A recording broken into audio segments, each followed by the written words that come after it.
Welcome into another edition of Sports Junkies. I'm talking a little Bucks basketball. He's Gery Woelfel of the Racine Journal-Times. I'm Sparky Fifer from Sports Radio 105.7 FM, The Fan in Milwaukee. Co-host of the Wendy's Big Show weekday afternoons from 2 until 6. You know, last night at the game, we're doing this on Thursday morning, so Wednesday night the Bucks played at the Bradley Center. And I'm looking around the BC. I see a scout from the Pistons, the Pacers, the Nets. I think there was one from the Hawks. Everywhere I'm looking, I'm seeing scouts, right? And then I see Steve Fifer. What were you doing sitting in these stands? Were you scouting or what? I was so mad by the end of that game. I was so mad. I couldn't tell. I was mad. I was mad for a good hour after that game. I mean, look.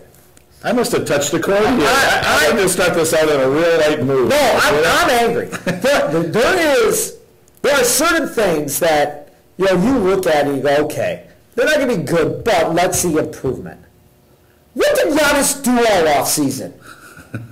What did he do? Wow. I said I want to know what he did, because whatever he did, don't do it next year. Whatever you did this offseason, whoever you worked out with, stay far away from them. Right. Because I don't see any improvement.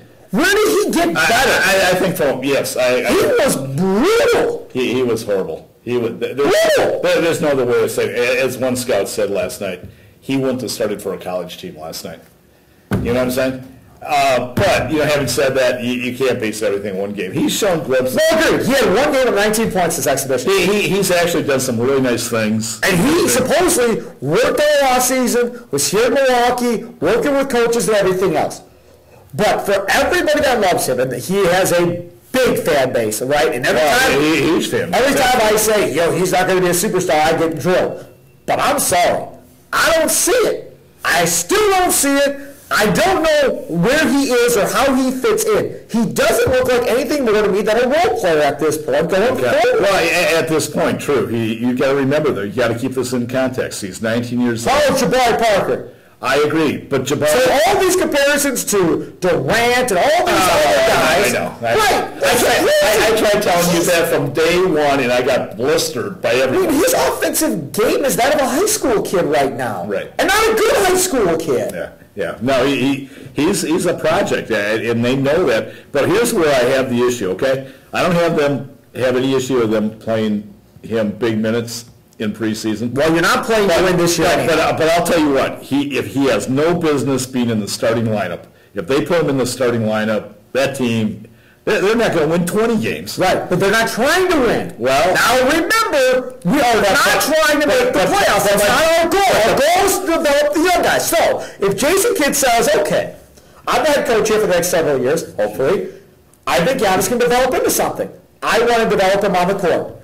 And if Kidd says to me and to you and to the media, he can be something, we're going to work with him, you'll see by the end of the year he'll be better.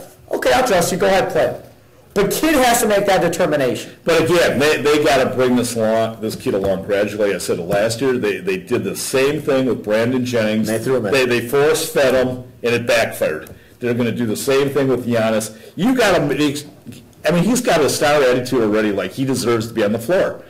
He's not by any stretch of the imagination. Well, he got a lot of publicity last year. Well, so what? That doesn't mean that's where the attitude. I mean, absolutely. That's where it comes. And what they got to do is, like all the other great coaches, you got to bring them along slowly and say, hey, 15, 20 minutes a game. Show improvement as you go along and earn your minutes to become a major minute player. Well, Middleton deserves to start over him at the 3. Well, yeah, for sure. Or Dudley, but that's not going anywhere. See, this is the issue.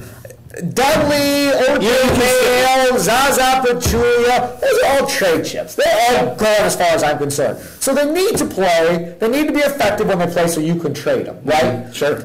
But I want my young guys to play too. Brandon Knight, Middleton, Giannis, Parker, Sanders, I guess. Those guys need to get their minutes in play, because if that's who you think your core is or your future going forward, then they need to be out there playing and trying to get better. Yeah, you know what? I've seen enough of Jabari Parker already. He's got to become the guy. Just right off the bat. This year? Absolutely. Unlike Brandon Jennings, unlike the Greek Freak, This kid is ready. He's got a pro mentality already. I agree. The more touches he gets, the better. He's a willing passer. It's not like he's just a one-dimensional. He's a team player. You know, so, I mean, get the ball in his hands as many possessions as you can. He's going to make a good decision already.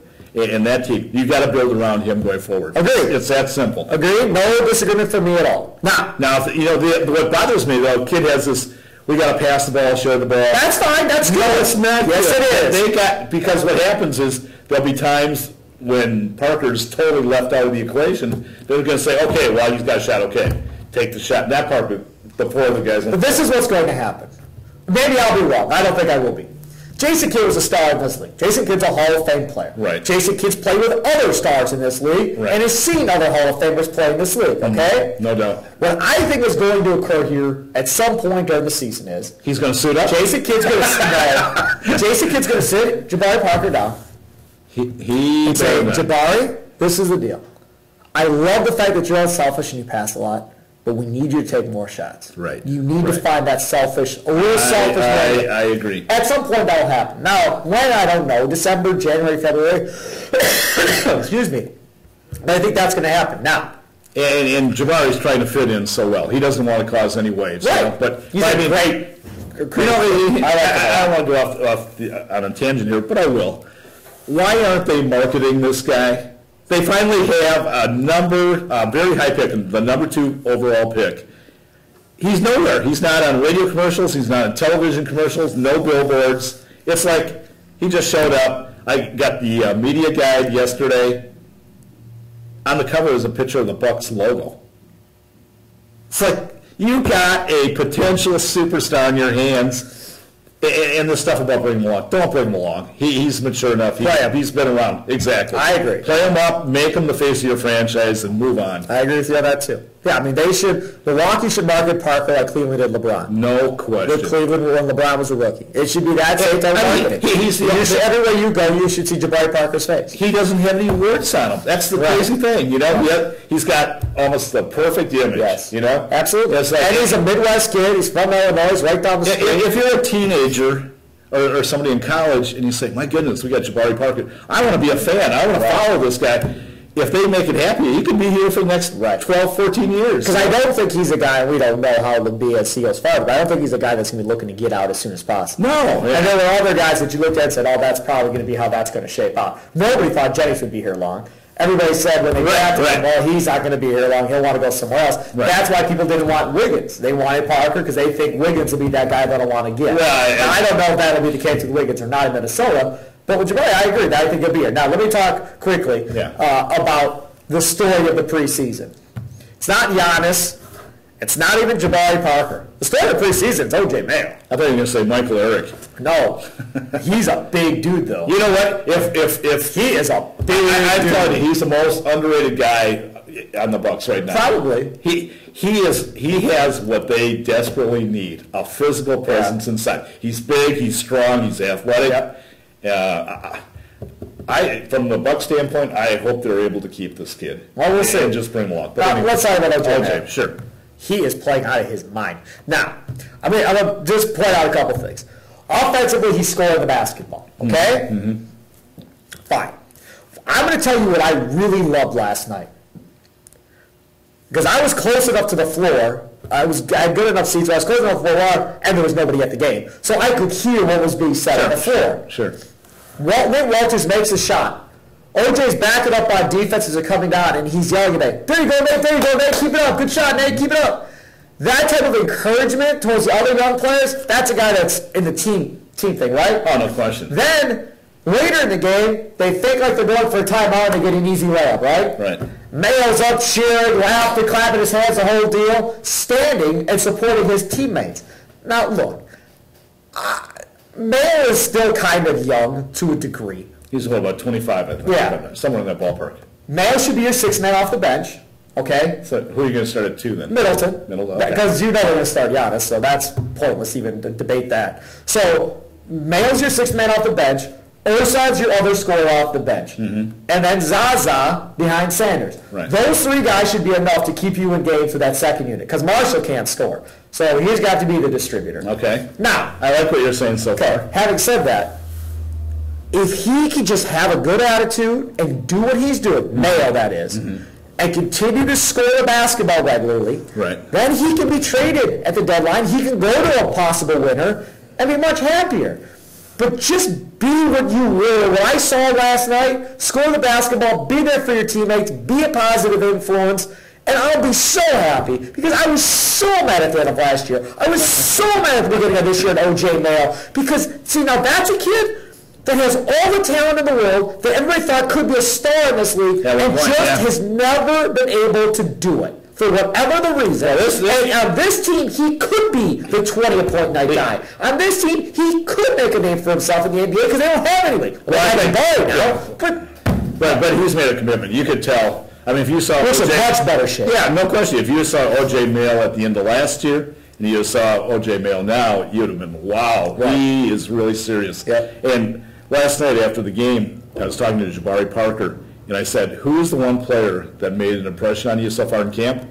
O.J. Mayo. So, yeah, they got to rehabilitate his image. He's got to have a good, solid, start to the season. And then they have a chance to trade him. But you got to remember, people have seen his history. I understand that. And they have seen his $8 million a year contract. But he's got 1 year left after this year. Right, which is good. So you get it for a year and a half. I agree. You don't get stuck with Larry Sanders like 4 years left at his deal or something. Let me say something else about this. I think Jason Kidd is huge in this scenario. Because Mayo's played against Kidd. They're on the floor together. There's a respect factor there. Not that he didn't respect Larry Drew. Okay. But he don't remember what Larry Drew looked like playing basketball, nothing like that. Right. And in the NBA now, it's all about all the younger guys coming in as coaches, guys that can relate to these younger guys a little bit better. And from that aspect, I think Kidd as the coach is huge for this locker room. Because these kids have seen him. Parker's seen Jason Kidd play. He's a rookie. He's watched him play in the NBA. He knows he's a Hall of Fame player. So when Jason Kidd says, I need you to do this, there's no questioning whether or not you should listen to Jason Kidd. There is at this point, okay? But if they start losing... They're going to lose. But they're going to start questioning Kidd. And let's face it, Jason Kidd was a Hall of Fame player. Yes. We don't know if he's going to be a Hall of Fame coach. There's guys around the league that say, that GMs, etc., that tell me that Jason Kidd has a lot to prove as a coach because what he did in Brooklyn last year. Say whatever you want, the first half stunk.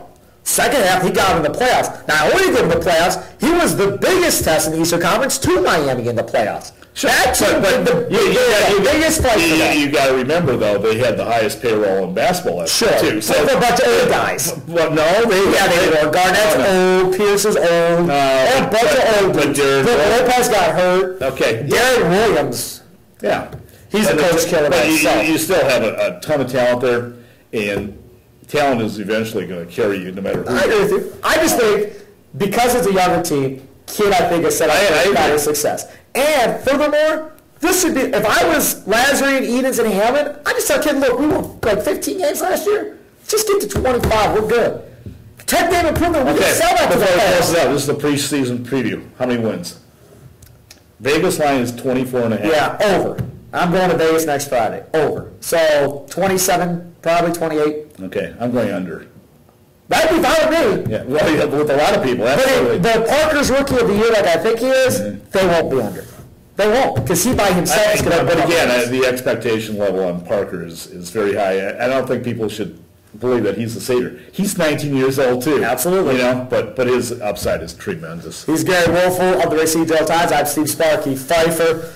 All people that are upset about my Giannis comments. Send the mail to me. You can tweet me at Sparky Radio and we can debate it on Twitter. Enjoy the rest of your day here at RacingSportsZone.com. Ta-ta.